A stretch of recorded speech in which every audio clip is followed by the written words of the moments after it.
తర్వాత ఆయన ధోనికి సముద్రం దాటి తన పట్టణంలో ప్రవేశింపగా ఇదిగో జనులు పక్షవాయువుతో మంచం పట్టి ఉన్న ఒకరిని అతని యొద్దకు తీసుకుని వచ్చి యేసు వారి విశ్వాసం చూసి కుమారుడా ధైర్యంగా నీ పాపమును క్షమింపబడి ఉండవని పక్షవాయువు గల వారితో చెప్పగా ఇదిగో శాస్త్రులలో కొందరు ఇతడు దేవదర్శనం చేయుచున్నాడని తమలో తాము సర్వపనగా యేసు వారి తలంపును గ్రహించి మీరు ఎందుకు మీ హృదయాలోచనలు దురాలోచనలు చేయుచున్నారు? మీ పాపములు క్షమింపబడి ఉన్నవని చెప్పుట సులభమా? లేచి నడుమని చెప్పుట సులభమా? అయినను పాపమును క్షమించుటకు భూమి మీద మనిషి కుమారునికి అధికారం కలదని మీరు తెలుసుకొనవలెను అని చెప్పి ఆయన పక్షవాయువు గల వారిని చూచి నీవు లేచి నీ మంచం ఎత్తుకొని నీ ఇంటికి పొమ్మని చెప్పగా వాడు లేచి తన ఇంటికి వెళ్ళాడు.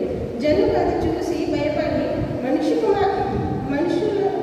మనుషులను బట్టి అధికారం ఇచ్చిన దేవుని మహిమపరిచింది. యేసు అక్కడ నుండి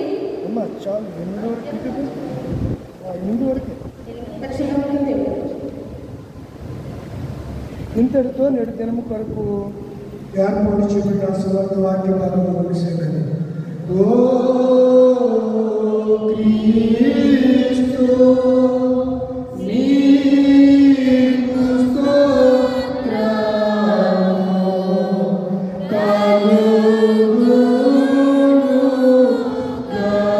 కలుగునుగాక. అందరం కలిసి అపోస్తుల విశ్వాస ప్రమాణాన్ని మన విశ్వాసంగా ఎవరికి వారు కోరుకుందాం. భూమి ఆకాశం సృష్టించిన సర్వశక్తి గల తండ్రి అయిన దేవుని నమ్ముచున్నాను. ఆయన ఆత్మను నమ్ముచున్నాను. పరిశుద్ధాత్మబడి కడిగి పొందుకులాద అధికారం కింద శ్రమపడి శ్రీపడి చనిపోయి సమాధి చేయబడి అదృశ్యలోకంలోకి దిగిననియు చనిపోయిన వారు నిర్ణయించి పరలోకంలోకి సర్వశక్తి గల తండ్రి అయిన దేవుని చేతులను కూర్చోబెట్టాడని సజీవులకు మృతులకు తీర్పు చేయడానికి నమ్ముచున్నాను.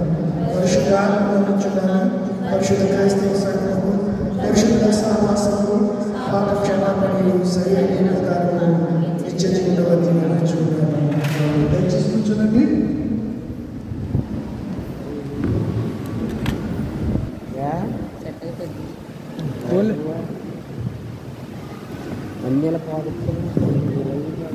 సంగరత్న కీర్తన పుస్తకం నుంచి సర్వచిత్తము నీదేనయ్య స్వరూపించు వారిని సారేపై ఉన్న మట్టి మీద సరైన పాత్రం చేసి వాడు పడదాం.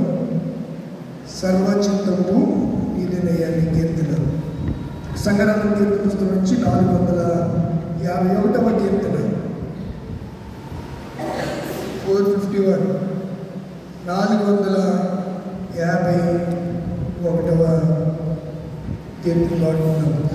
సర్వచిత్తము